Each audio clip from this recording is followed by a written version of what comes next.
జై శ్రీరామ్. నమస్కారం అండి. 2025 ఇదే నవంబర్ 11వ తేదీ నుంచి గురువు కర్కాటక రాశిలో వక్రించి సంచారాన్ని ప్రారంభం చేస్తున్నారు.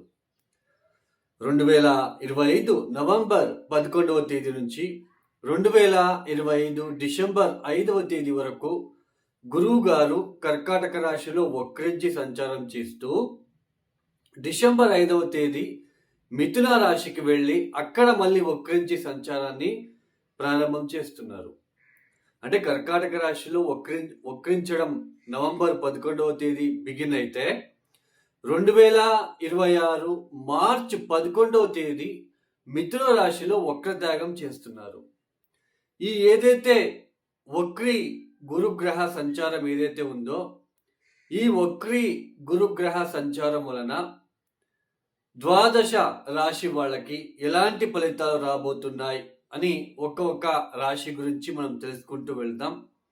ముఖ్యంగా ఈ ఒక సంవత్సరంలో 2025 మే 14వ తేదీ గురువు గారు వృషభ రాశి నుంచి అంటే వృషభ రాశిని వదిలిపెట్టి మిథున రాశికి వచ్చి సంచారాన్ని ప్రారంభం చేశారు మే 14వ తేదీ.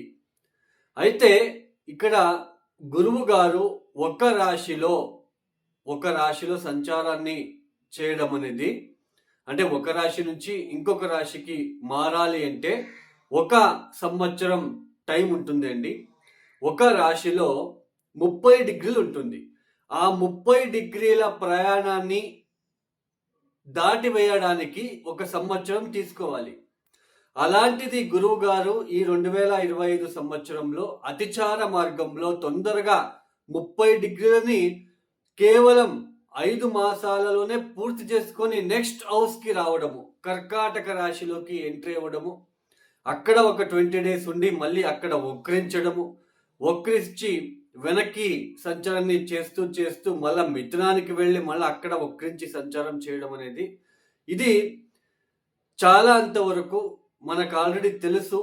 గోల్డ్ మీద మనము ఇంపాక్ట్ ఎలా చూస్తున్నామో, గోల్డ్ మీద బంగారం ధర ఎంత పెరిగిందో మనం ఆల్రెడీ చూస్తున్నాం. ఈ అతిచార సంచారం అనేది 2033 వరకు ఇలానే కొనసాగుతూ వెళ్తూ ఉంటుంది. అంటే గురువు గారు 5 మాసాలకే నెక్స్ట్ హౌస్కి రావడము, అక్కడ ఒక 20-25 డేస్ ఉండి మళ్ళీ వక్రించడము, మళ్ళా 25 డేస్ తర్వాత వక్రిస్తూ వెనక్కి వెళ్ళడము. సో ఇలాంటిది 2033 వరకు ఉంటుంది. సో మనం ప్రాపంచిక ఆర్థిక వ్యవస్థ మీద కావచ్చు, గోల్డ్ మీద కావచ్చు, ఎలా ఇంపాక్ట్ చూపించింది అనేది చూపిస్తూ ఉంది అనేది మనం చూస్తున్నాం ఆల్రెడీ. అలానే చాలా రాశుల వాళ్ళు చాలా మంది మా రాశి అని అంటూ ఉంటారు. గురు బలము శని బలము ఏది వచ్చినా కూడా అది ఎండాకాలంలో వర్షం వచ్చి ఆగినట్టుగా ఉంటుంది. సమ్మర్ సీజన్లో వర్షం వస్తే ఎక్కువ ఉపయోగం ఉండదు. అంటే మన జన్మ జాతకం కూడా చాలా ఇంపార్టెంట్. ఇప్పుడు గోచరంలో గురువు గారు వక్రిస్తున్నారు. సో కొన్ని రాశుల వాళ్ళకి గురుబలం తగ్గుతుంది, కొన్ని రాశుల వాళ్ళకి గురుబలం పెరిగినప్పటికీ వక్రించడం అనేది అంతగా మంచిది కాదు. అలానే మీ దశాభుక్తి ఏం జరుగుతూ ఉందో అది చాలా ఇంపార్టెంట్. ఆ దశాభుక్తి ఎలా మనకి ఉంటుందో దాని మీద ఫలితాలు అనేది ఎక్కువగా ఉంటుంది, ఎక్కువ శాతం ఉంటుంది. రాశి ఫలితాలు అనేది గోచారంలో జరుగుతున్న ఒక ప్లానెటరీ ట్రాన్సిషన్ వలన మాత్రమే మనం చెప్పుకుంటున్నాం. ఇక్కడ ఎవరి ఇండివిజువల్ జాతకం కూడా నేను ఇక్కడ చెప్పడం లేదు. ఓన్లీ గోచారంలో ఈ ఒక గ్రహాల స్థితిగతుల ఒక ఏదైతే ఉంటుందో గ్రహాల మార్పులు వక్రించడము వీటి వలన ఏర్పడే ఇబ్బందులు కావచ్చు, పాజిటివ్ కావచ్చు, అది చెప్పుకుంటున్నాం. ఒక రాశిలో లక్షల మంది ఉంటారు, అందరికీ ఒకే ఫలితాలు ఉండవు, ఇది గుర్తుపెట్టుకోండి.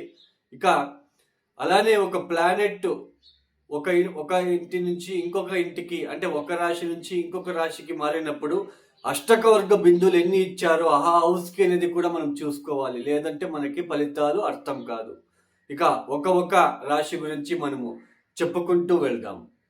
ఇక ఈ వక్రించిన గురు సంచారం వలన మకర రాశి వాళ్ళకి ఎలాంటి ఫలితాలు రాబోతున్నాయో తెలుసుకుంటూ వెళ్దాం.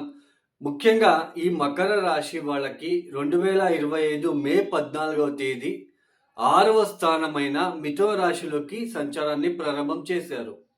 ఈ మకర రాశి వాళ్ళకి ఎప్పుడైతే 6వ స్థానంలోకి గురువు గారు వచ్చినప్పుడు ఈ సోదరుల మధ్య విభేదాలు కావచ్చు, అలానే మీ కమ్యూనికేషన్ విషయంలో, అంటే ఒక పనిని ఎక్కువ సార్లు చేయాలి, అలాంటి సిచ్యుయేషన్ మీరు ఫేస్ చేస్తూ వచ్చారు. ఒక పని కోసము ఎక్కువ సార్లు ప్రయాణం చేయాలి, ఎక్కువ సార్లు దానికోసం ప్రయత్నం చేయవలసిన ప్రమేయం మీరు చూసుకుంటూ వచ్చారు. అలానే ఆరోగ్యం విషయంలో కూడా కాస్త ఇబ్బందులు కావచ్చు, ఆ జాబ్లో స్ట్రెస్ కావచ్చు, ఆ జాబ్లో ఒడిదుడుకులు కావచ్చు, అలానే విశ్రాంతి లేకుండా ఉండడము, అలానే ఈ ఒక ఖర్చులు పెరగడం లాంటిది. డబ్బు తక్కువగా మీకు చేతిలో ఉంటుంది, బట్ ఖర్చులు మాత్రం ఎక్కువ చేయవలసిన ప్రమేయము. ఇలాంటి సిచ్యుయేషన్ మీరు మకర రాశి వాళ్ళు పడుతూ వస్తున్నారు. అయితే మొన్న 2025 అక్టోబర్ 18వ తేదీ ఎప్పుడైతే సప్తమ స్థానానికి ఆయన కర్కాటక రాశిలోకి అతిచార మార్గంలోకి ప్రవేశం చేశారో అప్పుడు కాస్త ఉన్న దాంట్లో కొంచెం పీస్ అనేది మీకు కనిపించడానికి ఆస్కారం కనిపించి ఉంటుంది. కొంచెం పీస్ కనిపించడము, ఆ భార్యాభర్తల మధ్య కొంచెం సఖ్యత లాంటిది, అలానే బిజినెస్ విషయంలో అంటే వ్యాపారం విషయంలో కొంచెం అభివృద్ధిదాయకంగా మీరు చూసి ఉండడం లాంటిది, అలానే ఆ ఒక భార్యాభర్తల మధ్య కలయికలు లాంటిది, లేదా మ్యారేజ్ ప్రపోజల్ ఇన్ని రోజులు మీరు ఎంత వెతికినా మ్యారేజ్ ప్రపోజల్ కూడా మీకు వెళ్లకుండా ఉండడానికి ఛాన్సెస్ ఉండి ఉంటుంది. అయితే ఈ సప్తమ స్థానానికి వచ్చినప్పుడు కొంచెం మ్యారేజ్ ప్రపోజల్ మీ దగ్గర వరకు రావడము, కొంచెం చూసుకోవడము, చూడ్డానికి రావడము, ఇలాంటివన్నీ మీరు చూస్తూ రావడము, అలానే ఉన్న దాంట్లోనే కొంచెం కమ్యూనికేషన్ వైజ్ కావచ్చు, లేదా ఈ సోదరుల మధ్య ఉన్న ఇబ్బందులు కావచ్చు కొంచెం తగ్గడం లాంటిది, ఇలాంటిది కొంచెం పాజిటివ్గా, అబ్బా కొంచెం పాజిటివ్గా మనకి కనిపిస్తూ ఉంది, కొంచెం పీస్ కనిపిస్తూ ఉంది, కొంచెం పర్లేదు అని మీకు అనిపించేసరికే ఈ నవంబర్ 11వ తేదీ ఆయన మళ్ళీ వక్రించడం స్టార్ట్ అవుతా ఉంది. ఈ వక్రించిన గురువు ఏ ఏ గ్రహమైనా సరే వక్రించినప్పుడు అది ఏ స్థానంలో వక్రించి ఉంటుందో ఆ స్థానానికి సంబంధించిన విషయాలలో ఎక్కువ ఫోకస్ చేయాలి, ఆ స్థానానికి సంబంధించిన విషయాలలో ఎక్కువ నేర్చుకోవాలి అని చూపిస్తుంది. ఈ గురువు గారు మీ మకర రాశి నుంచి సప్తమ స్థానంలో వక్రించడం వలన ఆ భార్యాభర్తల మధ్య అండర్స్టాండింగ్ మీరు ఎక్కువ ఫోకస్ చేయడము, నా భార్య ఓకే ఏమన్నా పట్టించుకోకుండా ఉండడము, సో దాని గురించి ఎక్కువ మీకు తపన అది స్టార్ట్ అవుతుంది.